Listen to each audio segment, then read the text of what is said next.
Okay, welcome to Alchemist Book Club. Yet another session today. Before we move on to the actual book session, I would like to introduce Alchemist Book Club to those people who are already there, who are new to this book club, as well as to those people who are going to watch this video later. All of us read books, and book reading is basically a very personal, kind of a work that we do. We enjoy, we read books, we understand, and we have our own journals of book that we like, and we kind of indulge in it, go buy the books, read whenever we get time, wait. But do we also have an opportunity in order to discuss about some of these books? With this intention, Alchemist Book Club started 3.5 years back, and here we are.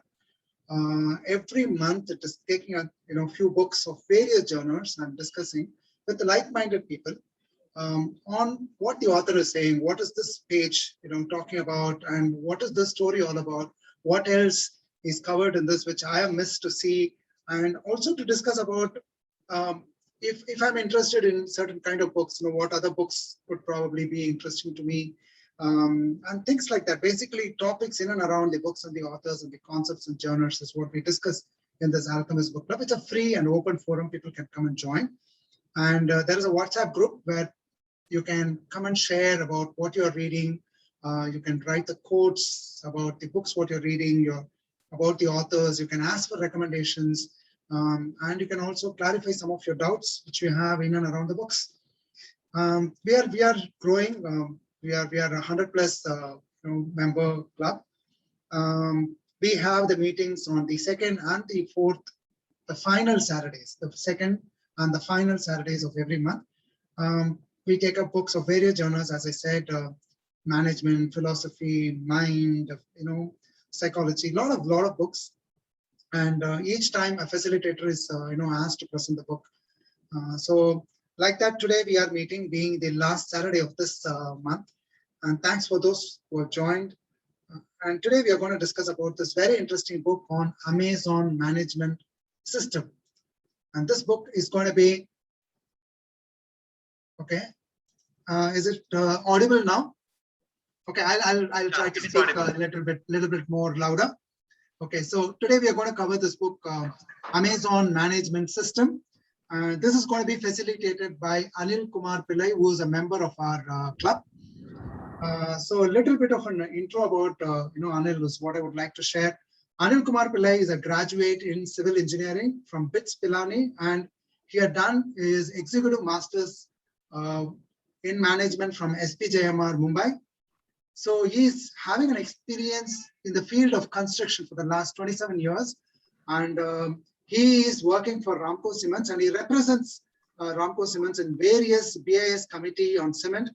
He has presented various papers on blended cements, blending materials, and he has also been a speaker on this topic in various forums, and he is a lifetime member of All India Management Association. A thorough professional Anil is in this particular field. His hobbies include wherever water fields are.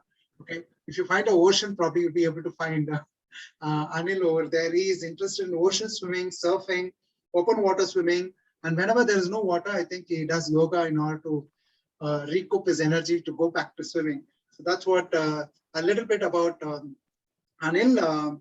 Anil has a daughter who's studying PG in sociology from Christ University, Bangalore. Over to you, Anil, and we are very, very eager to discuss and know from you what this book on Amazon Management System is saying and what we can learn. Thank you so much, and a very warm good afternoon to all the members who have joined, and thanks TG for providing this platform, wherein we have this kind of interaction. And I've been enjoying over the last few weeks, the kind of books that were being shared. In fact, one particular thing that I noticed was that it keeps our gray cells working, when we discuss about a book. Discussion about a book will actually entail us to prepare more in detail and to look at some of the deep insights. I think that is one advantage of having this book review, and it really helps. So today, as you rightly said, and as I'm sure that all the participants, those who are there today are experts in their own field. And if there is anything that is of insightful to all of us, please do share. Because I'm sure that there would be many management gurus as well who are there in the group and who would want to, share their views. So this is very simple on, as all of us know, Amazon as an organization, it's in the field of e-commerce business, wherein, they are selling a lot of host of goods on the online platform. And let us look at their journey. It is not that we need to replicate Amazon in toto, but then it's always beneficial to look at their journey and to see what kind of learnings we can have from them. So let me just share the screen and just let me take you through what the book has to say. In fact, this is the book. It is like almost like a workbook, you can say, the Amazon management system. It is divided into chapters of 6 building blocks, wherein you have the author talking about each block in detail. So that is what the book all about. Now let me just get into the detail of that, the nitty-gritties of this thing as to what it has to offer to us and what we can learn from that. I hope that you're able to see the screen. Yeah. Yes, Anil. Yeah. Clear. So this is what the book all about. It's authored by Ram Charan and Julia Yang. I'm sure that most of us would have heard about the management guru Ram Charan, who has been a consultant to many of the CEOs of many companies, major companies, including, of course, Tata's in India. And he has been able to offer a lot of management insights because his basic knack is to look at the organization and to see, how it is evolving, what are the processes, what are the systems in place, and what can be done to improve upon it. So he has used his business consulting experience, his expertise. Of course, he has been in the field of it's told that Ram Charan always travels and he lives on a suitcase because that's the kind of work he has got. He travels across the world. He's a mentor to many of the CEOs. So here he has been able to give an insight into how management, how Amazon works, through his lenses. So he has been able to get a lot of data from various public domain. As we all know, it is $1 trillion success because the market capitalization, if you look at Amazon, it is more than $1.7 trillion. The company, which was started in the year 1994, and it has been able to have a big growth, very fast growth. You can see many of the companies which has been there from time immemorial, and it has not been able to see that kind of growth. But Amazon has grown like anything. Now, this book talks about what has propelled their record streak of growth, and this book has crystallized all those learnings into these 6 building blocks. So that is what this has done. And before we get into how Amazon has grown, let us look at the difference between a small company and a large company. Because if you look at Amazon, it was a small company in its initial stages, and it has grown exponentially to over $1.7 trillion market capitalization and things like that. But the thing is that what are the advantages of a small company, and how do we keep that advantage of a small company even when the organization grows to a massive scale? So if you look at a small company, we will see that some of the advantages are the communication is better because number of people are lesser and communication becomes better. They move faster because they know the penalties of hesitation in the marketplace, slowing down the decision making and things like that. And smaller companies have fewer layers, and we know that the leaders show up because in a small company, the leaders, they are supposed to do everything right from all the functions they are involved in. So that way you will find that they are they're able to make very good effective decisions also, and they waste less because there is no endless review meetings which is being seen in large organizations. There is no approvals, no politics because number of people are lesser, fewer people have their own advantage. But then when an organization grows to a massive scale, how do we ensure that there is no bureaucracy? Like smaller companies doesn't have bureaucracy, but as the company grows, as a firm grows, you will find that there are multiple layers and there is a slow decision making and things like that. So this is what Jack Welch was talking about, the advantages of a small company. Now, how was Amazon able to replicate all these advantages in spite of growing bigger? That is what we are going to look at. So before I get into this, let me just look at, take you through the 6 building blocks. Now, before we go into this, all of us know a small company and a company like Amazon, a very large company.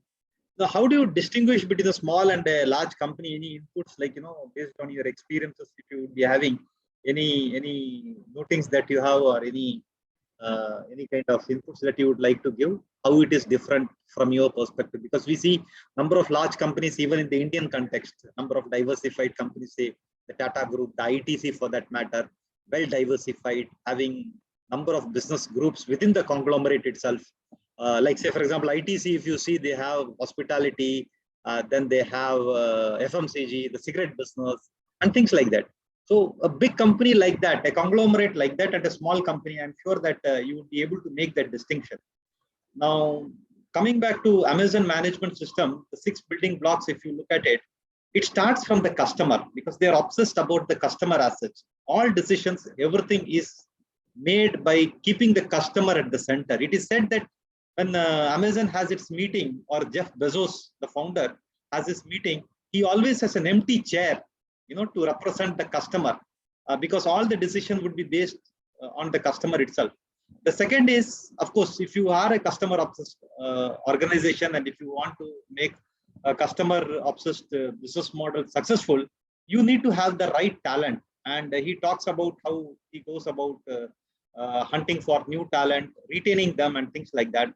And the third and the most important thing is that without data, an organization cannot survive, a firm cannot survive. How do we use data? What is the problem that an organization faces when they have a huge amount of data? And the fourth one is, an organization has to be an invention machine. It has to be innovative. It has to be continuously innovative. How do we ensure that spirit of invention or innovation, even if the organization grows big? And of course, the decision making, how it can be made faster, and how it can have a qualitative decision making. And the most important thing is that, as all of us know, Jeff Bezos had this 4-hour day one culture, in the sense that whatever excitement we had on the first day of joining an organization, are we able to bring that excitement, throughout the life of the organization? That is very important, because day one would be something new. We would be wondering at a lot of new things, but can we maintain that wonder over a period of time? That is what he's talking about in the 4-hour day one culture. So any inputs regarding these 6 building blocks? Are you able to relate to some organization that is there in the scenario, and would you like to chip in and talk about how this is all about? Because here you see customer is at the center, and all other thing is around it, because if you have to serve the customer, you need to have the proper system. So any inputs from anyone who can chip in and talk about this?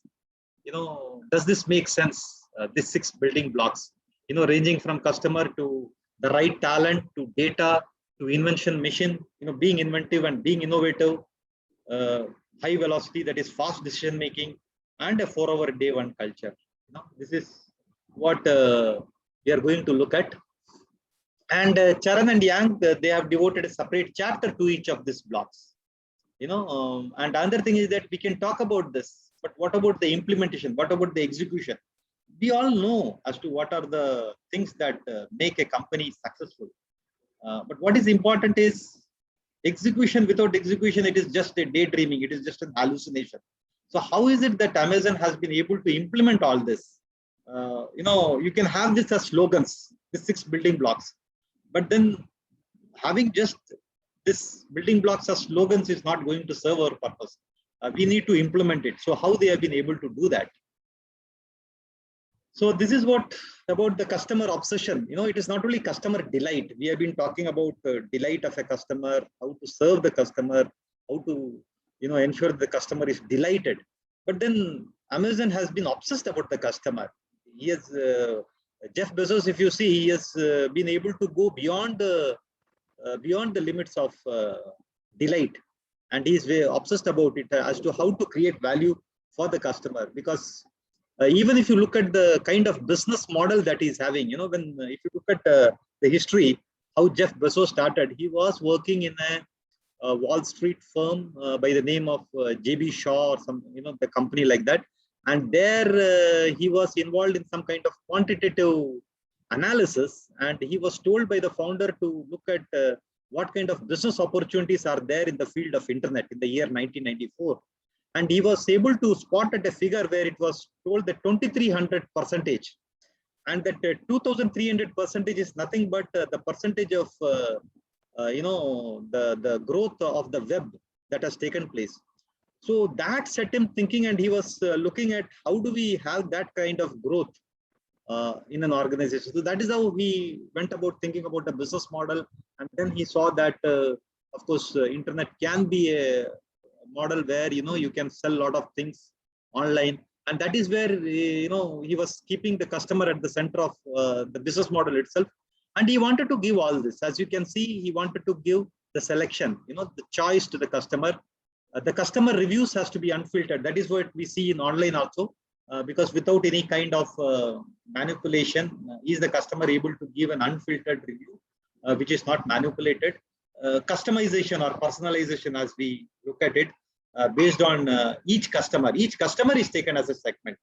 That is what online has been able to do. Internet has been able to do that. Like, say, for example, in our management days, we have been talking about customer segmentation. Segmentation, we would be talking about a group of people having a similar taste, a similar trend and things like that. But here we are talking about each person as a segment. So that is what he's talking about. And he asks these questions every Bezos asks the same question. How can we improve? How can we make it valuable to the customer? How do we earn customer trust? Many organizations, if you see, they would be looking at the capital market, how to enhance the shareholder value. That seems to be the only objective. But here in this case, Amazon, if they are given a choice between shareholder and customer, they would rather go with the customer, because they know that in the long term, if you serve the customer interest, the capital market and the share market is going to automatically take care of your valuation. So that is what it believes in.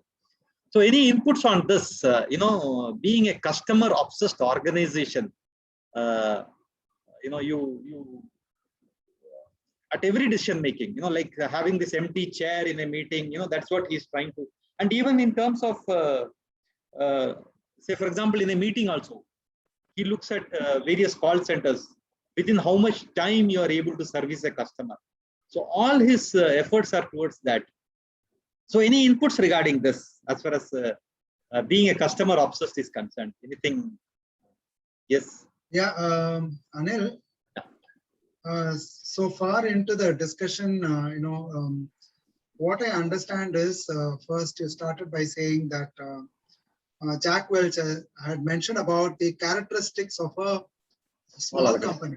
Correct. And how it had been very difficult for bigger companies to behave like a small company, right? So to take decisions faster, to be oriented towards customers. Yeah. The layers are very less, information flow is fast. So I think I'm able to see a connect, like, between a small company and an Amazon, which is a huge company. Yeah. All along, I think, is it true that they are trying to behave like a small company, even though that they are big? And the 6 building blocks, though I'm not able to see the connection between these blocks as of now. I've not read the book, I've just read the review. The 6 building blocks are helping them to have this objective of behaving like a smaller company, even though they are a mammoth. Yeah, and everybody talks about this customer service, and customer is first. So to me, it looks like customer obsession is another new word for that. Okay, but when you say that, maybe right from the top to the bottom, everybody gives priority to the customer. So it's a language what they use, even though they are big. Everybody is having the same kind of language. That's what I think.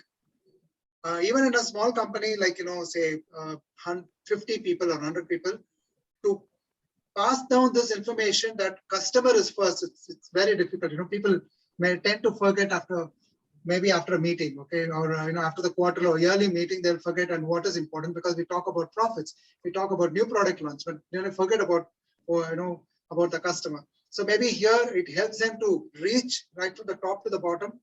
A customer is important. That's what I think. That's very right, because what you have said is that another point which he talks about is that he loves customer because they are divinely discontent, and that makes an organization to work. Like say for example, we as a firm can take the customer's negative remark as a kind of opportunity. It's the way we look at it.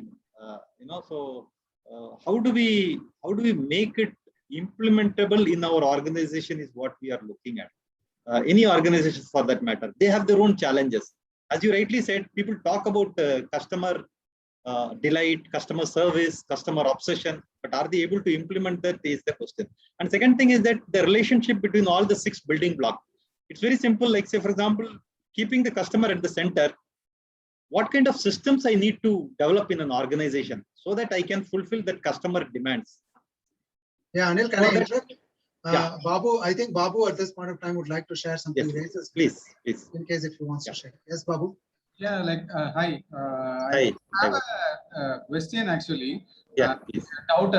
Thing is that like in the 6th point, like the last point which is put is that need to maintain the enthusiasm as if we met in the day 1 kind of thing. Correct. I am doubtful that whether it is possible to maintain that, and I want to ask a question: does Amazon maintains it? Yeah, we will take that 6th block towards the end of the presentation, because if we are taking each block, you are very right. Whether they are successful in maintaining that, but they're talking about 4-hour day 1 culture. I do not know how successful they are able to maintain that. But the thing is that it is very relevant, because when we look at day 1 culture, we are talking about how do we keep that energy alive is what he's talking about. So we will take it up towards the end of the presentation. And then, many of us can debate about whether they are able to maintain that or not is something a subject of debate. But I think many of the 6 building blocks that we are talking about, they should be able to maintain to a certain extent, because that is what Ram Charan and Julia Yang has been able to observe as they went through the organization, and they have been able to share it. So this is what he's talking about. The customer are divinely discontent, and their expectations are never static. They keep on changing. You give them one, they want another. So it is a kind of opportunity that we are looking at. I'm not able to take forward to the next this thing. There's some problem in the. Just give me a couple of minutes so that I can. Yeah, sure. Yeah. Yes. You're able to see that? Yeah. Yeah. Now, how they have been. I was talking about the rate of growth. The web height has been able to grow by 2,300%, and how Amazon has been able to bring that business model. It is all about, it started with online bookstore. In fact, they were selling books online, and then they eventually turned towards other product categories ranging from all that we see now in Amazon. And they created a platform and infrastructure for that, so that the entire ecosystem, it is interesting to note that even small businessmen could also become a part of the platform. And that is what we are seeing. The buying and selling that is happening on the platform, online platform, is what we are seeing, and they have been able to build that. And in that, of course, when you talk about customer obsession, we need to have the data about the customer, what really ticks them, how they behave, and how do we use that data to further see what can be done in terms of building a system within the organization. And when he's talking about a business model, it's very interesting to note that he's talking about a flywheel, which is generating a lot of energy by itself. And if you look at Amazon's management system, when he's talking about customer obsession, he's talking about fulfilling the customer requirement beyond what is needed, so that the traffic increases. And the most important thing that the customer needs is a lowest price, and that is what Amazon has been able to give by virtue of scale, because he is able to bring in a lot of small businessmen, lot of customers onto the online platform, eventually make it much more economical. That is what he has been able to do that. So that is why a lot of importance has been given to the first building block, that is the customer obsession model. The second thing is about the continuous bar raising tool, where he is talking about the right kind of talent that needs to be hired in an organization. We talk about the right talent to be hired, but do we have the systems within the firm? Now, what some of the systems that Amazon has is that they would let the perfect person go than to hire the wrong person and to deal with the ramifications. So they're very, very, very particular about hiring the right type of person. And sometimes during the in the organization also they offer some kind of benefits and incentives to associates to quit at various times of the year, so that the associate themselves can make an evaluation that am I fitting in the organization? If I am not fitting, let me get what the offer is there and let me just quit the organization. So in Amazon, they hire and develop the best exercise frugality. That is one thing, because they talk about the lowest cost, the lowest price for the customer. So frugality happens to be one of those important things. And dive deep and have backbone, disagree and commit. It's very difficult in organizations because you have to go with the culture. The moment you disagree about something, it's very difficult for your survival in certain firms. So this is one of the important things that they want an executive to have a person who is joining the organization, deliver results. So to implement this, they have something called bar raisers, in the interview panel itself. The bar raisers, what they are trying. Yeah. Sorry. Anil, I want particularly, can you go back to that slide, previous points?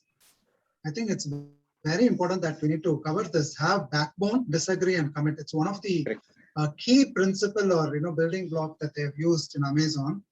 What I read about it, in the other books was that this system, like, you can have, because Amazon is built on speed. Okay. So that's why they're able to achieve this mass success in the shortest period of time. So when they're talking about speed, they are talking about the quality of the decisions taken in a very faster way than not being a very perfect decisions. So it's possible that many of the people may not be able to agree upon the decisions that are being taken by certain other people, but still we need to work. And that's why I think it's a beautiful thing that, whenever there is a decision being taken, you can disagree, not behind the back, not in the canteen, not in the not in some other room, but in front of them. You can disagree, so it's openly allowed. But because you disagreed, it doesn't mean that you will not go with the decision that has been taken. So it's a very, very contrasting but very beautiful value system that they have. You can disagree openly, but the decision that is taken, commit to it. Okay, I don't want to do this, but because it's taken, I will go by it full heart. Okay, that's a value system there, and that's why they said beautiful. Beautifully they have the backbone. Okay, you speak up. That's really good. Like, you have the courage in order to speak up, but commit to whatever is being taken as a team. I just thought I'll highlight that, Anil. Anyone has any other point? Those who have joined us, I'm sure that experts in their own field would like to. Yeah, Anil, we can give some time to others also to talk about what is hitting them. Yeah. Yes. Yeah, I want to say something. Yes, please. Yes, please. Yeah, you see, there is one person who I'm following very closely, Management Guru. What he says is, when planning is being done, that time planning should be done democratically. That means everyone is allowed to speak and voice their views. But when it comes to implementation, you have to be, you have to do it, like a dictator. That means whatever has been decided, then execution time, no one should take any questions. And that is what these people are doing very well. That is my point. That's a very valid point when it comes to execution, because we plan a lot of things, we have a lot of slogans, but when it comes to execution, as you rightly said, we need to have some kind of commitment there. So it can be sometimes dictatorial also, but it depends on what kind of firm it works. Different techniques work in different firms. So I think that's a very important point as far as execution is concerned. Very rightly put. Okay, now when they recruit candidates, they have something called bar raiser in Amazon. What he does is that this bar raiser is an interviewer who is not from the department in which the candidate is going to be recruited. He is going to be from some other department. Now, the basic job of a bar raiser is to see whether this person fits into the culture of Amazon. So what happens is that why the bar raiser is taken outside the department is that business urgency should not be the only criteria to hire a candidate. So bar raiser will always look at that and then, decide whether the candidate fits into the culture of the organization or not. And even after the final decision is made, there is always a kind of documentation that is being made. kind of discussion that goes between the interviewers and the bar raisers, which is very important because many of the firms would not have this system in place, which will be well documented. So the thing is that, while we are recruiting candidates for various thing, I think this bar raiser is something that we could learn from to see whether the incoming candidate fits into the culture of the organization or not. And even the majority of the compensation is given in ESOPs or stocks options, because Amazon as an organization believes in the long term, and that is what they do. And this is what even the vesting period also you will see. It is always the long term that even Jeff Bezos talks in his shareholding in the annual meeting also, that he's always very obsessed about the long term also. So the long term is something that they are able to implement even in the recruitment of candidates. And the third block which we are going to talk about is on the importance of data. The artificial intelligence powered data and metric system, how data can be a kind of critical ingredient within firm. So we are talking about data which is ultra detailed, which is cross silo. Sometimes what happens as the organization grows bigger, some of the data is there in each department, is there in each function. But what is important is that data has to be ultra detailed. There should be some kind of cross silo. This thing, it has to flow from one function to other. It has to be cross layered. It has to be end to end. That is what Amazon talks about, real time, AI powered, and things like that. So what happens is that ultimately everything is online. Whatever you do, you don't have to review it after 1 day or 2 days. You review it immediately because it is there for you to see. So that is one of the advantage when you look at AI powered data and metric system.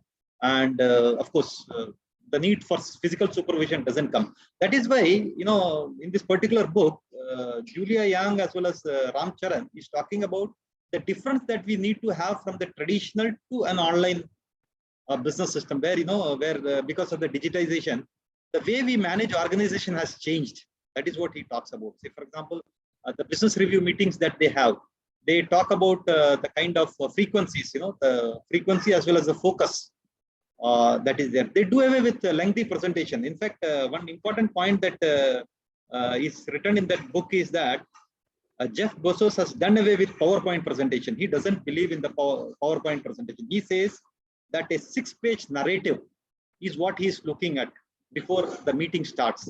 So every executive has to prepare that, who is going to present has to prepare a 6-page narrative and circulate amongst all the participants who are there.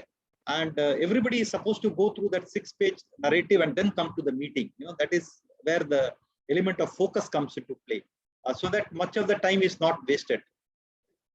And of course, Jeff Bezos is able to organize his personal time because of the data metrics, and any answer to any question starts with a number.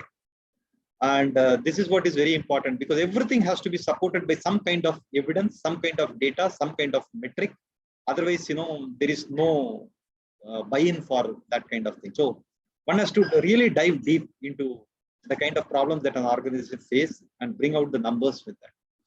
So another building block. So we have covered the customer obsession model. We have looked at the bar raising talent pool, and of course we are looked at the data. But the most important thing is that if you don't have this invention and innovative culture within an organization, you may not be able to create groundbreaking, game-changing, and customer behavior shaping innovation. So when you innovate, when you invent, there are going to be failures. Does the firm respect failures? Amazon has had a lot of failures during their journey, but they have been able to learn. And failures means that you should be able to learn, you should be able to see where you failed. And Jeff Bezos always believed that you need to kill your own business, otherwise others will. So even he's not very attached to his business, he's attached to the customer. Like say, for example, the example of Kodak.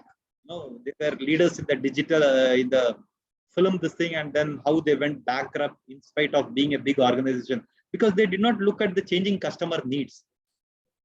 So this is what it is all about. Amazon, by virtue of its size, always look at large-scale failures. In the sense that large-scale risk-taking is always encouraged within the organization, and without that, of course, an organization cannot succeed. And there is a very important system that they follow. This follow what you call the press release, in the sense that if you want to launch a product within the Amazon, this thing, you need to make a press release, an internal document which would talk about how it is going to be executed and things like that.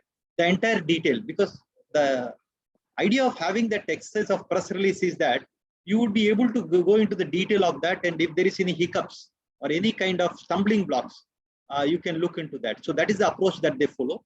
And even to have a team which is inventive, innovation, they look at a team which is smaller in size, not a big team. So they have this, what you call the 2 pizza team, wherein if the team members are able to share a pizza, then they say that the team is, say, for example, smaller in size, and the team members has to be cross-functional, full-time, co-located. That is what he says. If you have to drive that invention and innovative orientation within the organization, and the project team has to be accountable. It is not that you invent something within the organization and you just wash your hands off. No, there is a project team that will take, which is held accountable right from the testing, the launch, and the development, and the post-launch operations and things like that. So this is what, when you talk about inventions and innovate, it may not be breakthrough always. Of course, in Amazon's case, Jeff Bezos always believed in breakthrough invention, but it can be incremental also, in each of its business processes, in each of its functions. Like, say, for example, if you compare it with Japanese one, Japanese believed in the Kaizen, even the small time improvement was also given much importance to. So depending on the firm, you can have this thing. Why it is relevant? Because it gives the power of identity, creation of new market spaces, speed of change. The environment is highly competitive. Things have been changing. We have been looking during our lifetime itself how fast change has happened. And if you are able to do that, and if you are able to, give that kind of thing to the employees of an organization to experiment, I think nothing like it. Because if unless we don't give that, you don't have invention or innovativeness coming out of the firm. Daring to be patient. The results cannot be overnight because we don't know what is going to happen in the future. But at the same time, we cannot say that it is uncertain, so I will not be doing anything.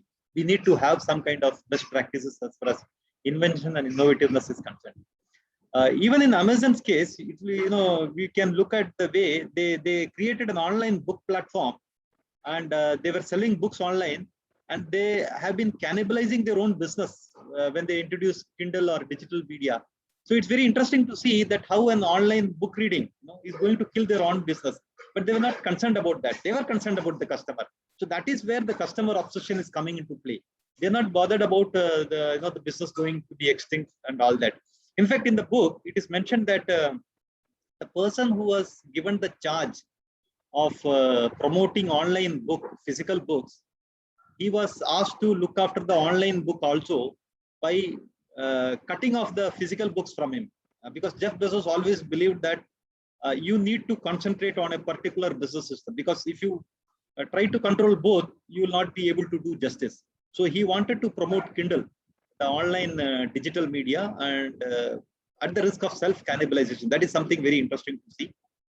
Daring to fail in a big way, tolerance of failure. Does the organization have the tolerance to failure, failing in a big way?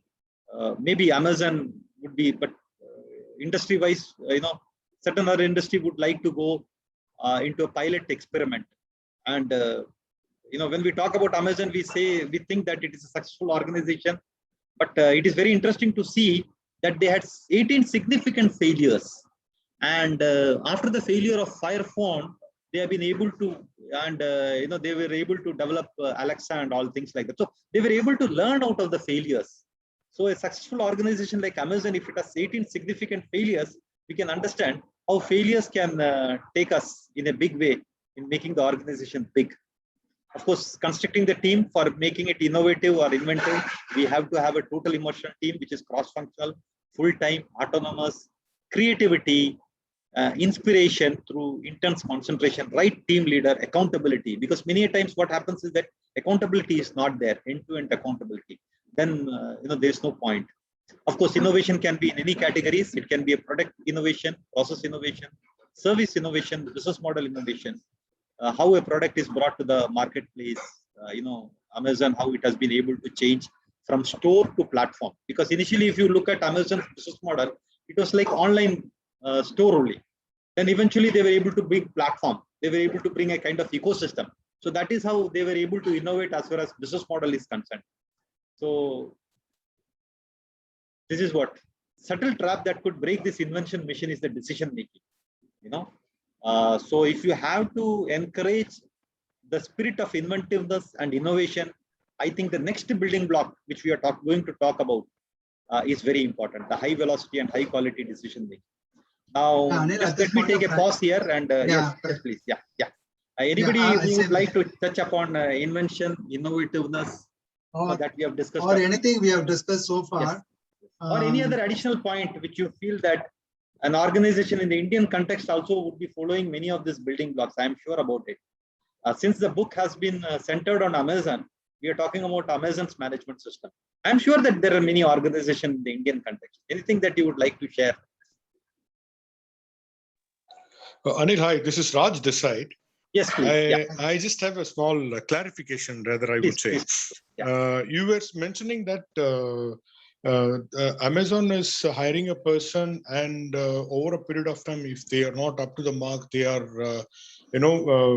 keep paying some good amount of money for them to let him go. Yeah. Right? So this is point number one.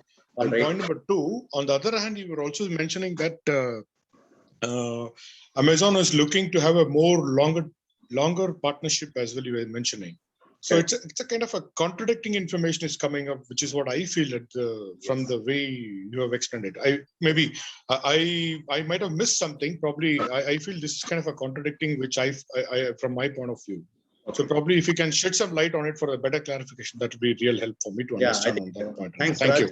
you. Thanks, Raj, for the point. In fact, it is very relevant point, because what Amazon does is that Amazon always believes in a self-regulatory mechanism. It is giving this kind of incentive to all the employees who are there to recheck whether the kind of work they are doing, whether they really believe in it or not. And if they do not believe in it, if suppose they feel that they can be made elsewhere, they can take their contribution. So they are giving this kind of incentive. That is, on one hand, they are giving the associates, some kind of incentive to quit. If suppose it is not going to take you anywhere, or if you are not interested. On one hand, that is one thing. Second thing is that Amazon is also giving a lot of challenges. So that is where when you look at their interviewing process, they are looking at people who are builders in the sense that who can build new things, and those who are having mental toughness. Because in a culture like Amazon, if you have to be performance oriented, you don't have to do things which are pleasing to anyone. Like say, for example, they're talking about, as TG was again emphasizing on, you got to have a very good, strong backbone for that. So Amazon is trying to look at both the ways. Okay, if you are comfortable with the challenges that is there, and if you're able to perform, please go ahead. But at the same time, if over a period of time, if you feel that this is not this thing, there are incentives for you to quit. So very rightly pointed out, both the thing is there. Anything that you would like to add, TG? But again, what I feel is like it's a kind of see, for example, if in an organization, if any employee been recruited, there is a kind of a good amount of money is being invested on the individual to grasp the knowledge on the process that he or she is supposed to be getting into the stream, and over a period of time, intern is going to be kind of a we call it as a return to bench, ROI we call it. Yeah. So from that aspect, the kind of money which is being invested to the individual, it's going in a waste, which means that he's not able to get the profit out of the money which has been invested with the individual. So this is a kind of a negative thought which I feel it from my end, because I also work for a corporate company in Bangalore. Okay. So just wanted to correlate between these two things, because we do handle on a weekly basis, on a monthly basis, also kind of attrition which happens in the organization point. Okay. So I feel, when somebody is investing money on the individuals, for sure, there should be some kind of return on investment needs to be there for the organization as well. So I don't think so. This policy is there. Maybe they may not be having this policy across geography. This particular this thing has been mentioned in the book by Ram Charan, just to highlight the fact that if suppose an employee, if he is there, you can see organizations where there could be disgruntled employees who are just trying to disgruntled, as well as people who cannot contribute. For them, they are trying to give an incentive. May not be a kind of policy that is there across the organization. A kind of incentive over a period of time. As you rightly said, a lot of time is being invested by even by Amazon also. The kind of process that they have the bar raisers, they have the kind of interviewing process that is going on, much detailed. And they are classifying the participant under various categories, whether he is a builder, whether he is an explorer, whether he is having the mental toughness. And then, after all this thing, they are recruiting a candidate. But you never know, over a period of time, if he would wish to move somewhere else, they may be giving this kind of incentive, is what I feel. I may not be correct in the factual point of view, but it's my perspective of it, which I can gather from what I've counterintuitive. read. Actually, what Raj says is right. Yeah. It's counterintuitive when we train a resource that we let them go. But it's also, that's what makes Amazon, I think, because we need to look at this point from where Amazon looks at it, that instead of having a resource whom I've invested and making him stay somehow, let me even pay cash and, get relief. Because then what happens is, I think every year he takes a decision. I'm here because of my own volition, is nobody's forcing me. Correct. I think that will probably give, apart from the training which Amazon invests on him, also his intention that he is taken a decision not to stay. I think that is a very powerful combination. So they would like to. Yeah, I think there is Mr. Bharat Gopalan is there, who is also an HR expert. I would like to have him share I his would like views. to listen from Mr. other Bharat HR experts Gopalan on is there. how this works. I'm sure that he has. Yeah, could be. He should be. Exactly. It is interesting that you mentioned it, because I read a similar thing about Dell also. I was recently reading a book where Dell, they are talking of 2000 or 90, the late 90s, where they used to chop off the two extremes of a normal distribution curve, that is stars as well as deadwoods. Both the sides they will cut off, because they say they want standards. If they are too ambitious and want to grow fast, yes, they will give a good severance package and then ask them to go. Probably they don't fit in the bill of Dell. That is what he says. There's a policy for standardization of the people. I don't know whether a similar kind of approach is being practiced by Amazon. I'm just correlating with what I read. I'm not sure whether it goes with this. Yeah, I understand that. Thank you. Thanks for clarification, Anil, and one more person. Thank you. Mr. Bharat. Thanks, Tichi. Bharat, sorry. Bharat, yeah. Thank you, Bharat. Thank you. I think the standardization is brought about, Mr. Bharat, by the culture. Am I right? I mean, here Amazon is also trying to show that kind of a culture that these are all the 6 building blocks, right? You be customer obsessed, your day one enthusiasm. The data is very important. Talk always with a number. Don't bullshit around. Things like that. They are building a culture, and if you're not fitting in, here is an option. If you want to leave, you can leave. And being inventive, innovative, try to do new things. Trying to do new things is not that easy. And what Amazon does is that, why don't you make it a kind of continuous process within the organization? Say, for example, even in the organization also, all routine decision making, they are automated. But at the same time, they want employee to be inventive and innovative. Say there can be problems which can be sorted out. That is why they are also giving permission for a thing to fail, but calculated failure. You learn it, and even if you fail, what are the things that you have learned from it is what is important. It is not just failure. It is not just wasting companies' resources. But then in the process, what did you learn? What is it that you are going to create? That is why when you look at Amazon, they had a significant number of failures, but they were able to build out of that.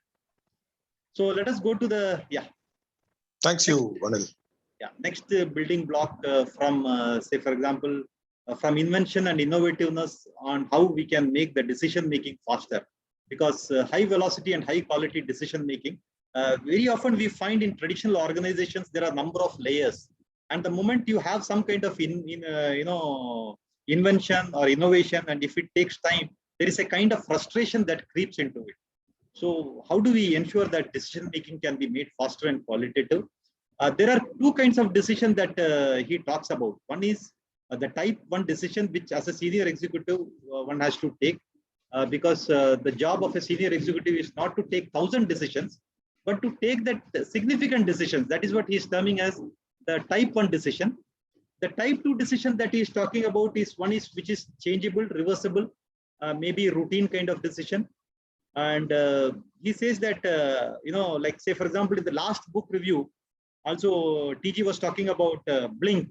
When you talk about Blink, I do not know whether we are talking about type 1 decision or type 2 decision, because type 1 decisions are those decisions which are significant, which can create a lot of impact.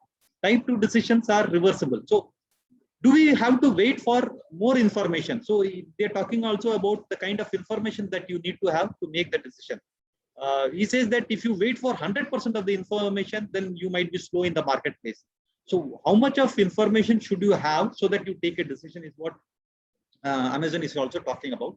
So I think that is something very interesting.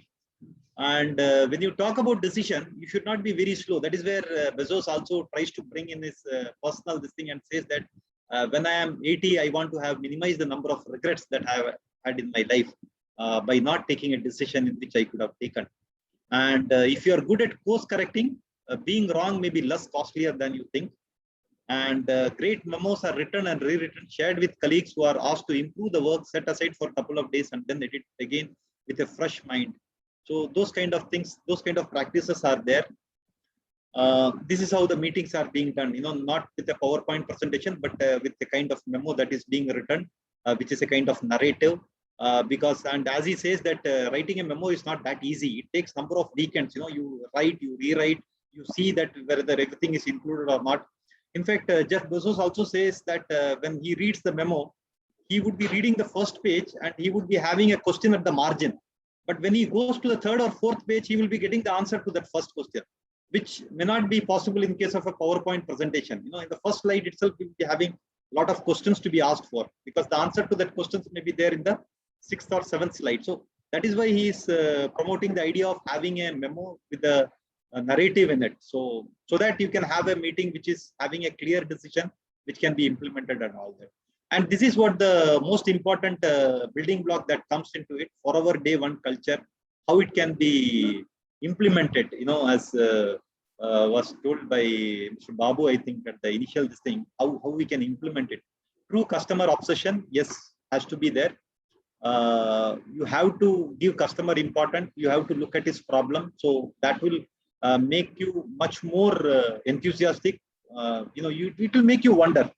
And resist process, because you should not look processes. You should not be wedded to the process. You should have, there is a particular way of doing things. Many firms would be saying that this is how I do. I have been successful in the past, so I am sure that I will be successful in the future. So we should not be wedded to the process. What is important is the end result.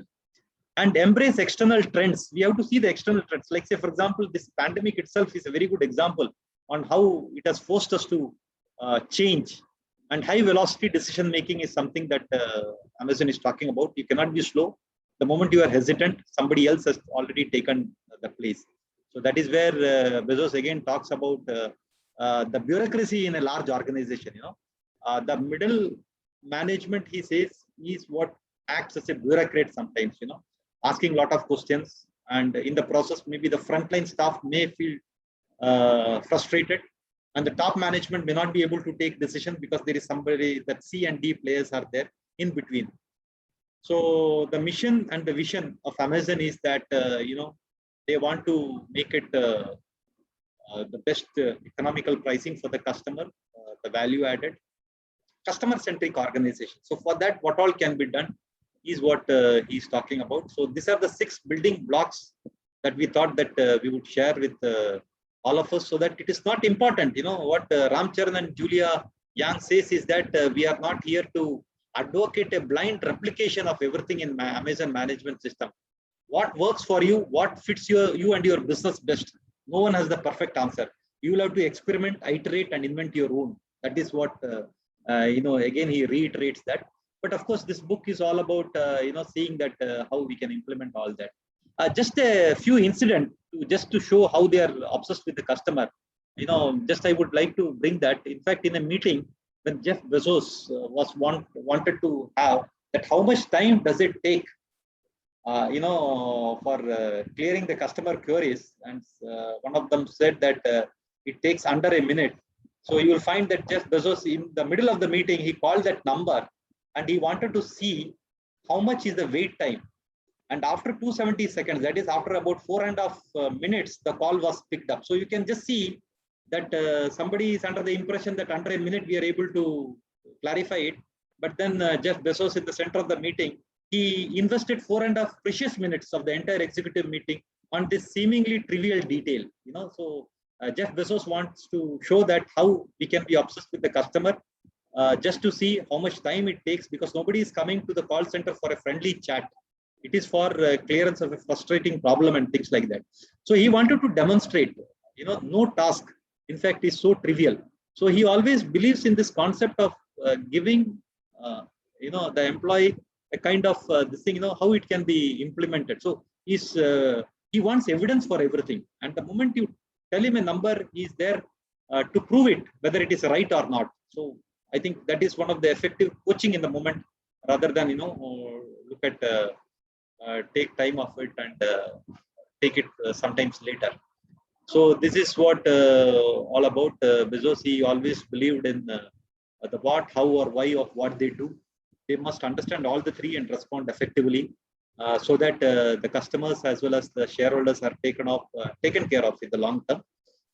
So this is what some of the thing, my innovation team ideas and things like this. So this is what I just want to close the presentation PPT as such, because Jeff Bezos also did not believe in PPT, but then PPT in the online media keeps us hooked to some of those important points. So awaiting your comments on this, the 6 building blocks that we talked about. Just to summarize, we started with the customer obsession model as such. Then we went on to look at the talent pool, the bar raiser and things like that. Then we started talking about the data. The data should not be in a silo, but it should be shared across the organization. Then we started talking about the invention and being innovative. And then how a fast decision making will help. And then finally, the 4-hour day one culture, how it helps. In fact, when you talk about 4-hour day one culture, Jeff Bezos was also talking about entropy. He borrowed this entropy from, as all of us know, from physics, wherein there can be a kind of what you call an unavailable energy within the system, which can make it complacent. Like, say, for example, he says that as the organization becomes bigger, entropy starts setting in. So how do we take care of that entropy? So that is where he tries to bring in the 4-hour day one culture. He says the moment it is day 2, you are landing yourself in mediocrity. It is not going to be a significant achievement. So he doesn't believe in day 2. He says that it should be day 1 always. And he believes in that, and he tries to implement through various mechanisms on how it can be implemented. So 4-hour day 1 culture, is something that Amazon has been able to believe in. I do not know the kind of success that they have been able to get it, but definitely the 6 models at least opens our eyes to see whether it can be implemented in our firms. Maybe, depending on the industry, it may change. Like, say, for example, in Amazon, most of it is in fixed cost, the fixed and the variable cost. If you see, if you have to build a platform, it comes as an operational expense. It is there in that particular financial year itself. Whereas in a traditional company who builds in an asset, by virtue of depreciation, it is going. So the accounting system itself is different when you look at Amazon versus, say, for example, a manufacturing company. So depending on the industry, I'm sure that, many of this building blocks may change the way it is being implemented. So with those words, let me thank all of you for having given this. Why so fast? We have over 30 minutes. 30. Yeah, we can have discussion. Yeah. We have definitely, we will have discussions around the entire thing. What is applicable to us? What is not? What is easy? What is difficult? What is most important thing? Now it's time for us to discuss about what and which of And these could be one more implemented? thing, this particular book, it talks about, it is arranged in such a way, it's more like a workbook. At the end of each chapter, there is something called reflections and ideas to consider for your company. Like say, for example, you can have certain ideas which may not be relevant to your company. But That's what we will discuss. I Yeah. think that's a good point. Yeah. Why not we discuss about which of these points is relevant for all the participants here? Okay. Because as Mr. Raj pointed out, there is a kind of contradictory viewpoint, in terms of this thing and like so. What applies to us? Yeah, we will But discuss. it may not apply to certain organizations, and it may create a confusion. Very true. So maybe depending on the industry, depending on the firm, we can always reflect on ideas that can be considered for our company. Babu, yes, Babu. Yeah, I say like out of the 6 points, I am only attracted towards that 6th point. For our day one culture, is it? Because all the other 5 points, like I am able to see, read, discuss in many other books and many other cultures. Correct. But as being a successful company of so much years, I am so surprised and curious to know about how do they maintain that day one culture. And in that, like I have one other internal question. Yeah. What does he mean by day one culture? Is it customer specific or the employee specific? Okay. Now, it is employee specific because by keeping the customers' challenges in mind, it is more of an employee specific on how to kill bureaucracy. The moment you talk about 4-hour day one culture, you're talking about not getting into any kind of bureaucratic hurdles, ensuring that the decision is made faster, the process is made simpler. If you see a big organization, an organization which is massive, you have a lot of stumbling blocks that is coming, you cannot be inventive there. If you have to bring out a new initiative, you have to take approvals from various levels. So that is what he's trying to break that, to I think, make. Anil, I think let's put the question to the forum also of Yes. what they think as the day one culture. Is it really possible? Yeah, that's what like I'm running an organization for almost 12 years, 10 years plus. Like it is very much difficult to maintain that day one culture. Okay, like in fact, like what I need to say is like the enthu will be there for anybody for 3 months, 6 months, or to a maximum of 1 year, or somebody who's extraordinary, who's cordial Oruvan will be good enthusiastic for 3 years or 5 years maximum, after which they attain a point of stagnation where they get bored or they get used to some regular routines kind of thing. So it is the point which I see in my place, and I suppose like this will be there for in many other places also. Across the world. TG? Across the world. Yeah. So I'm just. Is that the reason? Is that the reason why they brought this, day one culture? Yes, like And what do they mean by that, and why the enthusiasm dies? Yeah. So you find the reason for that. Yeah, apart from it, like, is there a solution given in the book to maintain that? Yeah, there is very solution given in the book.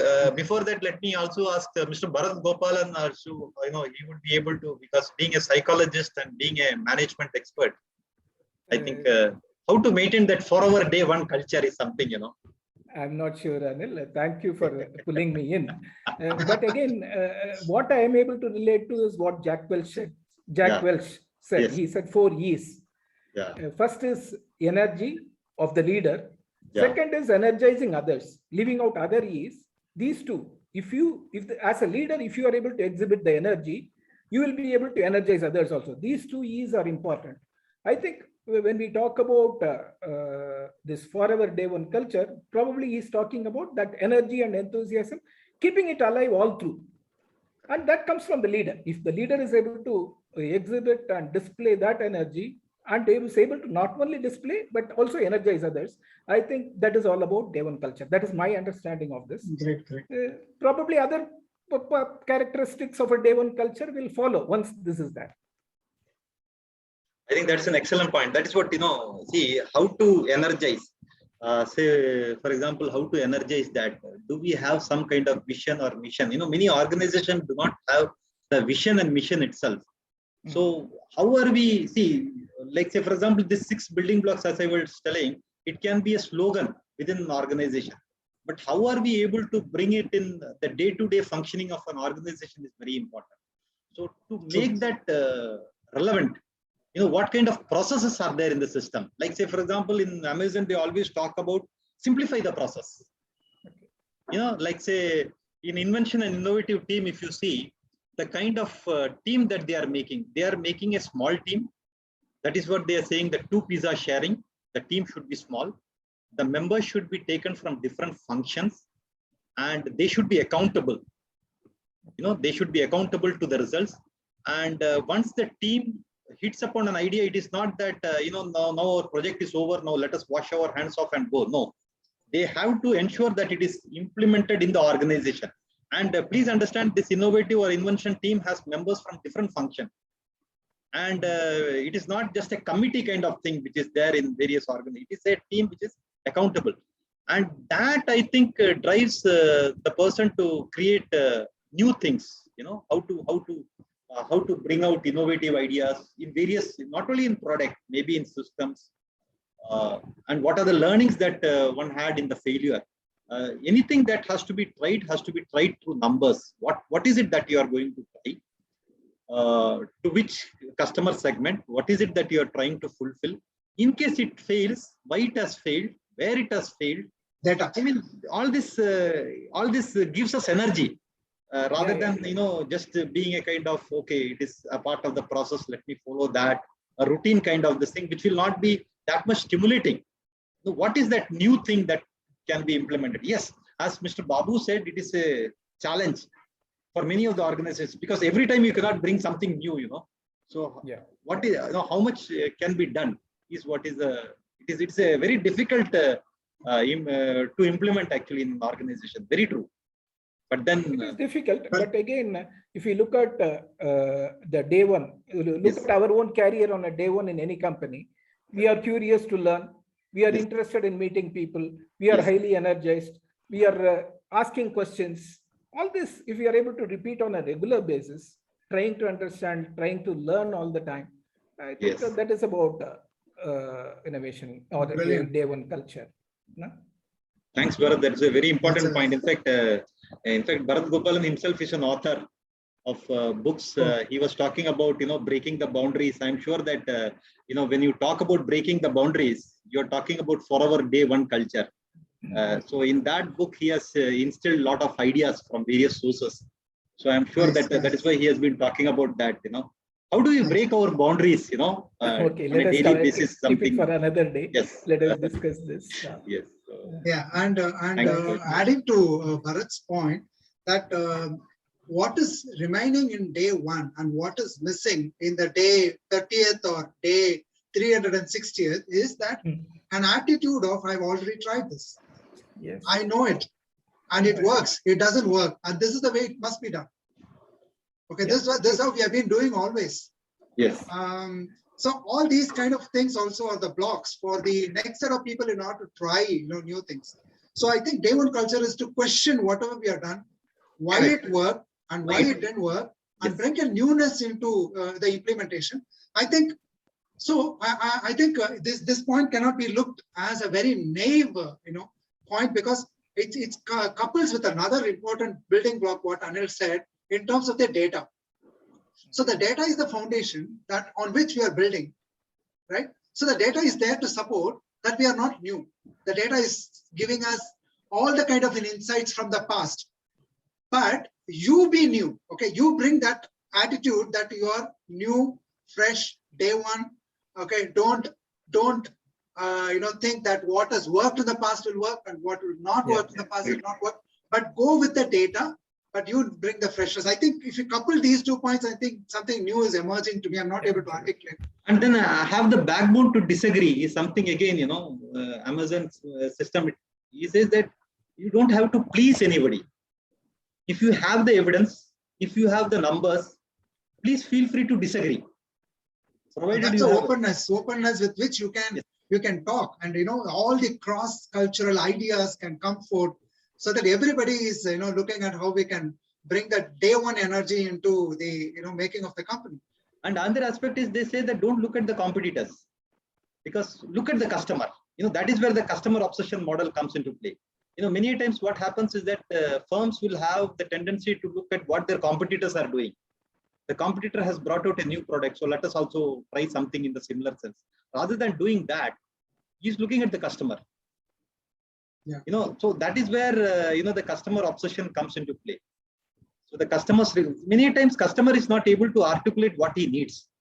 So it must be the responsibility of a firm also to understand what to articulate what the customer really needs, and maybe to invest some kind of resources in having some kind of experimenting with the customer needs and seeing whether it works or not.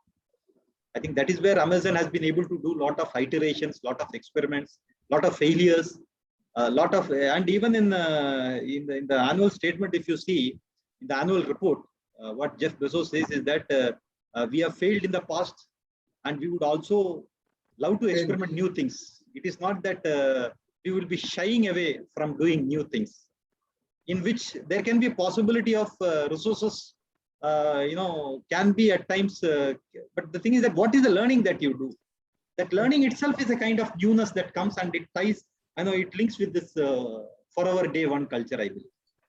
Entire thing is interlinked actually. Yeah, I know a few people who have worked in Amazon, and when I interacted with them, the kind of thing that comes out is that if you have to survive in Amazon, you need to have the exact words what you used, Anil, the mental toughness, right? So the organization has the process in order to filter out people some way or other, that who sticks around in Amazon for more than 4 or 5 years are the people who have that kind of a mental toughness. Okay, and they are very, very data centric. Okay, and they have to innovate. They have to be frugal in whatever they do. Correct. So it constantly brings that kind of outlook towards what they have to do in their work. So that's very interesting, and the way the organization molds each and every person who comes into the system. Yeah, and Dara has written some beautiful points over there. Thanks, Dara, and the comments. And if you want to share, opening a mic, you can please do that. Yes, I think that would be great. And also, Babu, you mentioned about the finding we saw in the book that we discussed sometime back, good to great. I mean, you can also share about that. I would like to hear from you. What is that? And others also, please open up and speak. We would like to know what you're thinking. Yeah, this is Raj again, TG. I very much impressed on the one topic where Anil was talking about, as mentioned in his slides. I'm not remembering the exact number of the slide. He was mentioning that instead of 101 questions, something was there. I missed out. Yeah. I would like to, probably kind of refreshing about that. Probably Anil can pitch in and shed some info about it once again. Is it the type 1 decisions where the quality of decisions? No. He was saying. Decision making or. Okay. He was saying there will be 100 questions will be there, but we have to properly something it was told. In between, I had a disconnect again because I was getting continuous calls in between. I was disconnecting it. It was interesting actually to listen to that. Unfortunately, I was getting a call. I was disconnecting it. No problem. Over to Anil on that while he's searching that. I'll just try to run through the thing. Yeah, while he's doing it, I would invite Babu. What is that you find the similarity in Good to Great book? Yeah, in that book, it actually the book started with that level 5 leadership. They had some 6 concepts. Here it is. In the Good to Great book, where any great company. So they had some similarities, and the finding which Jim Collins found out was the level 5 leadership, and the second topic which he was mentioning about was first who then what. So they gave the emphasis on the top CEO, like who's going to run the company, and depending upon his vision or how he's going to handle all his people, the strategies. So the main person who's heading the organization defines the growth of the organization. So I just found that similarity here also, as when I asked the question about how to maintain that day one culture. Yes. So the answer when they said if the leader who's going to be enthusiastic with high voltage all the day, naturally everybody in the organization is going to be in the same thing. So founder. Thanks. Yeah, I Steve. think Bharat mentioned that energy, energy quotient of the leader. Yeah. Yes. And also, I think I heard Anil mentioning about flywheel, which is also another, important concept in the good to great, where the Exactly, we had that there. Flywheel concept, which will Flywheel self-regulatory, faster the same. Yeah. As far as Amazon is concerned, when they look at the customer obsession model, what they're doing is that the moment you satisfy customer, or you say if you're customer obsessed, many customers are going to come to you. And in the process, what you're going to do is that you're going to scale up. That is what Amazon has been doing. It started with books, then it went on to various other product categories. It started bringing small businessmen also to the platform, and then made it a kind of ecosystem where it can be, from a small scale to a large scale when it has grown. So that wheel itself, by virtue of the scale, you are able to bring the cost down. And when you are able to bring the cost down, the prices are naturally lower than the competitors. Again, you are going to attract more customers. So how do you keep that wheel moving? flywheel. Is what that flywheel concept is all about in Amazon case. From customer obsession to scale, and then to how to reduce the price. And the customer at the end of the day is saying that how do I get it at the cheaper price? So Amazon had a very nice system on tracking the prices through some kind of software. This thing they try to track the competitor's price, what is the lowest price, and then pitch in at the lower than that. That kind of system they have got. What you call some bout or something. I do not know about software. Some kind of software system is there which they are able to do that. I think Mr. Raj wanted to talk about this. Is it most decisions? Yeah. Anil. Just I wanted to hear it from you again. And the last point, what you're referring to, it was really impressive. Yeah, in fact, I was trying to relate to what TG was talking about in the last, that is again and again keep coming in my mind when he was talking about Malcolm Gladwell, the blink. In the blink, when we see, he takes the decision in a fraction of a moment. Of course, it is based on the subconscious patterns that we have got. But even then, sometimes we feel that should we wait for the 100% of the information to come to make a decision? Because if you wait for a perfection, I'm sure that we will be running out of time. So how much percentage of information should we have, before you make a decision? If suppose that is what he's talking about, most decisions should probably be made with somewhere around 70% of the information you wish you had. If you wait for 90%, in most cases, you are probably being slow. So he is talking about how the decision can be made faster and at the same time qualitative. How much percentage of information you should wish to have and at the speed. So how do you actually maintain that balance between speed and quality is what he's talking about. Wonderful. Thank you so much, Anil. It was excellent one. Yeah, it's excellent. I would like to connect this point to the innovativeness, because when you have more than 90%, then you're looking at perfection, which I think Amazon is trying to shun away from. They are looking at speed, not the perfection. And perfection kind of companies are totally different, right? So they consciously choose this and tune their managers in order to be innovative rather than being perfect, so that we can make fast decisions controlled or centered around the customers with the data, so that you'll be able to keep moving fast. And if there is an error, it's okay. Like, the data can be said, had in order to have what kind of course correction that can be made, and then keep moving. So I think when you connect that, we are able to get a sense of this is what even the other the gentleman whom I know in Amazon also sharing. So we're saying that the mental toughness translates to what is mental toughness. Like, most of the time you do not know what is happening in the organization. Very uncertain. What is happening in the organization?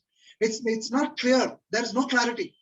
It's like, something or other is, keeps on happening in the organization. Somewhere with jet speed, it is moving. So it's not that you'll come to hang on, it was okay, hey, this is what is going on, and this is the pace at which you will not be able to get a sense of the speed at which the organization is going, because so much is happening. And that's what he meant when he said that. It requires some certain kind of a degree of mindset in order to get involved in that kind of an organization process on a daily basis. Yeah, that's what, because when you talk about mental toughness, the book which I shared in the WhatsApp group in the morning by Steve Spielberg, something like that. Now, how do we develop that mental toughness? He's talking about the various kind of techniques that can be adopted by us to develop that kind of mental toughness, maybe in different facets of life. I think if one doesn't have the mental toughness, maybe, few of them cannot survive in an organization. There can be times when you would be ridiculed at. But would you be moving away from the thought process that you had is the question that we need. For that, you need a lot of mental toughness. Second thing is that there could be time when you fail. And when you fail, how effectively can you tolerate failure? Again, mental toughness is required in that case. So while you do a lot of iterations, experiment, I think without mental toughness, you cannot go and experiment something. I mean, it requires a lot of courage, to iterate or experiment something. It is not easy. When you commit the resources of an organization to a particular cause, it's not very easy. You need to have a degree of mental toughness for that. Yeah. Anything that anybody else would like to add on the building blocks of Amazon management system? And I'm sure that if you read the book, there is a good narrative which is being given. Of course, the book is like a workbook, as I told, but then it distills the essential thing. And maybe, if suppose you can go in detail about a particular aspect. But the book is a very good read, a very short one. Which can be complete. Of course, the interesting aspect of the book is that it is not numbered. I do not know what is the reason for that. The 6 building blocks are there, but it is not numbered actually. Okay. So anybody else would like to share, any other points or some clarifications, some interesting discussions, or you would like to share your experience as a customer with Amazon? Because I'm sure. I think that would be very interesting. Yes, TG. All of us are the customers of Amazon in one way or other. Yes. Would you like to share anything? Have you ever been, not handled properly? I think somebody with Amazon? Yeah, someone can contest this. You're talking about 6 building blocks, but here I am a customer who is frustrated by service of Amazon. Yeah, maybe. Yeah. So anyone would like to share your experience with Amazon as a customer?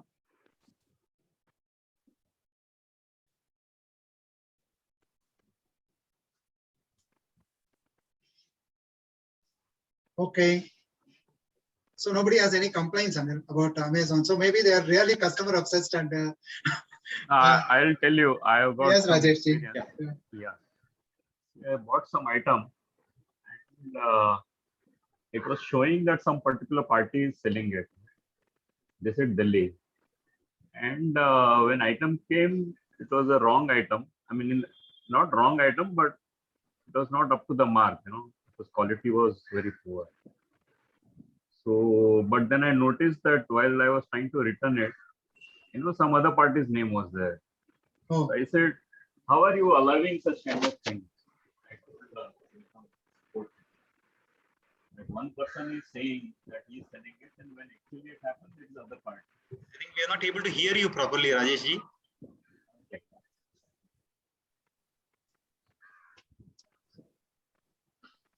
You can come close to the mic and speak. Yeah, that is what I'm doing now. Now it is audible? Yes, very much. Okay, yeah. So I noticed that item was I thought I had purchased from one party, but it was being billed from second party. That was okay, Then I tried to locate them. Means I said I want to speak to this party. So they said that is not allowed.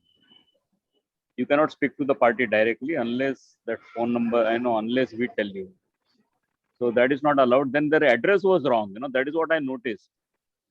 When I looked at the GST number and saw the address on the system, that was different from the one who had billed me. So when I tried to return it, they said you return the item by a courier. So my courier fellow kept on calling me saying that, sir, ye address barabar nahi hai. So I said I would like to speak to the party to know the exact address. They did not allow me.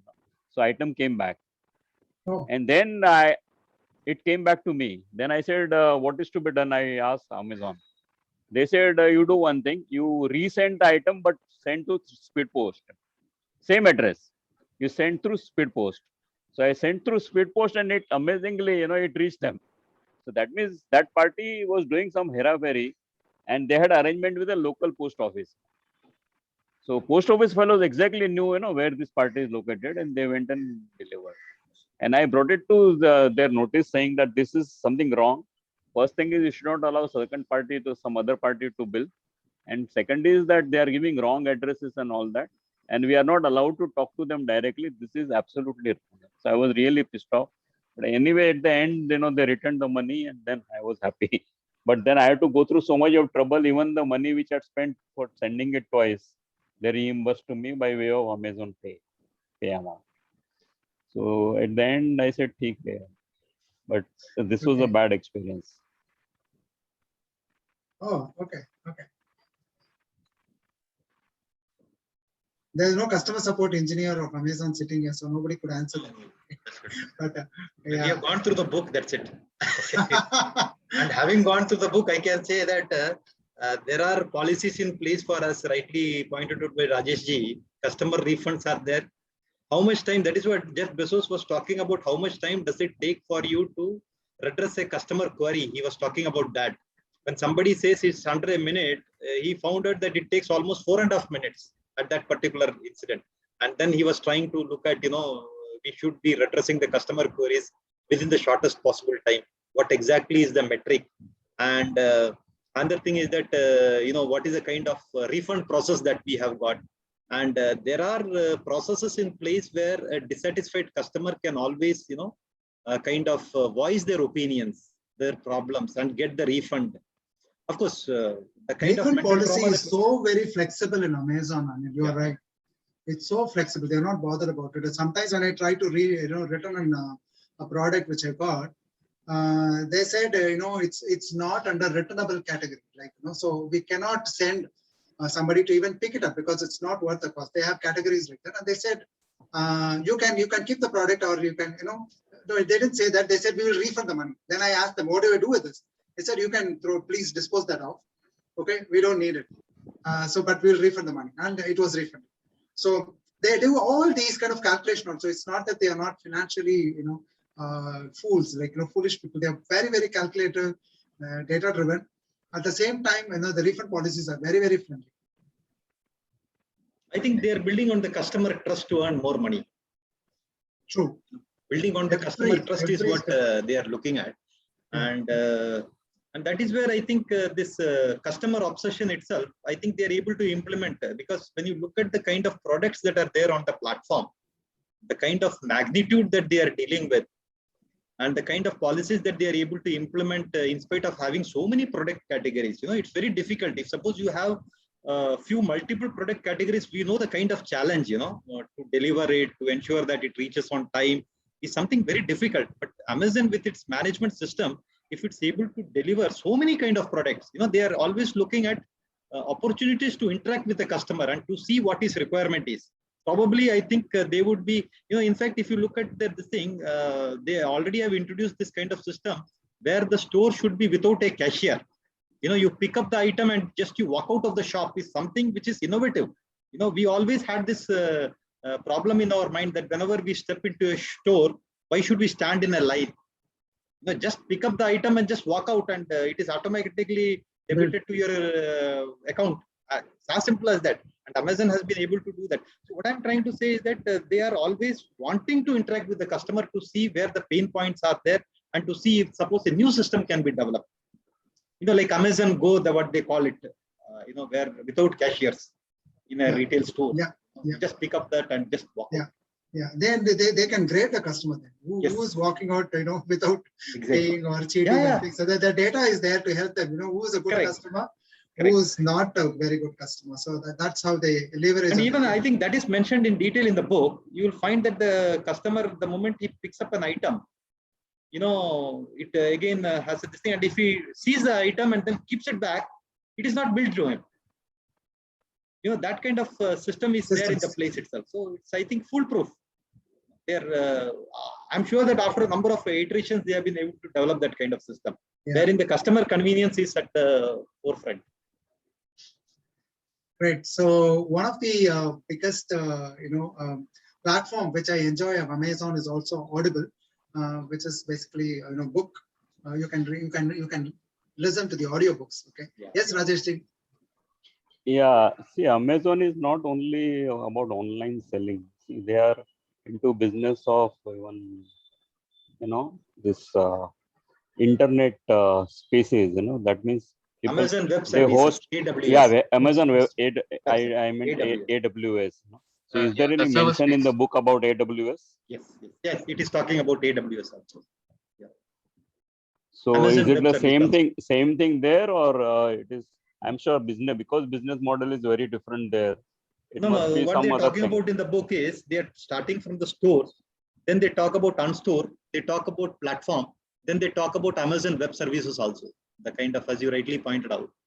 So it is not only into this, one is they are having this online marketplace, then they have this Prime Club membership and all that, whatever we have. And then they have this kind of online web services and all that, Amazon Web Services, as you rightly pointed out. So they have various, But management of that division, is it very similar to this, or it is different? No, that is my question. Same. In fact, I went to Amazon once to attend a seminar, and they were saying, long time back, they were saying why AWS came itself is because they are primarily an online business company, so their traffic is huge during Christmas time. It's atrociously different, like, because I think it's more than even 70-80% comes during those 1.5 months time. What will they do? They want to build a platform to cater to that during those peak time. What will you do during the remaining days and remaining months? And that's when they thought, okay, why not we sell out these spaces to the people at a very cheaper cost? And then they started building the technologies and resources available in order to make that as a service, which is a very great revenue spinner for them. Maybe one of those innovative things that they tried out in order to branch out into that particular service category, which is major now. Many of the technology companies are not into that space like what Amazon is. Whereas Amazon started like it's an online portal. It's a and because they had a spare capacity, they started it. Now it's a full-fledged business for many other companies too. In that AWS space, if you see, Amazon is the leading. For example, we deal with all these GoDaddy servers and everything. But if you see, Google itself is just 9% of the share of the total cloud capacity what they have. Whereas Amazon stands way far, it's the leading service provider. If you see, it's close to 40% of the entire web servers is owned by Amazon. So is it possible that they will ensure that Microsoft and IBM and Oracle will go out of business in the web services business? I think they are competitors to them, as you rightly said. We cannot say that they will ensure that they go out of business. It will be a tough competition because, of course, we cannot predict what is going to happen in the future. But as I could see it, it's a very healthy competition, and at the end of it, the customer is going to get the benefit out of all this competition. That's great. So I think it's time up. We will have much more questions and answers and discussions about great companies like this, and every great company is subject to criticisms also. So, and we will have its own share of, why that company and this and policies and things like that. But that apart, let's take the best part of what we have to get and see what is that we can implement from that. Very true. So thanks a lot, Anil. Thank you so much, TG, for that opportunity. And thanks for the participants' queries. In fact, that kept me on the toes. Wonderful, Anilji. It was a very informative session. Yeah, thank you so much. Very informative. Thank you so much once again. Thank you for the participation because it will make us think further. Thank you so much, and thank you. Thanks a lot. Yeah, thank you. Thank you all. It was an absolute wonderful session. Thank you so much. Thank you. Great, Richard. Yeah. Bye. Thanks for joining. Bye, guys. See you. Bye. Thank you, Mr. Anil. Bye. Thank you. Bye. Bye.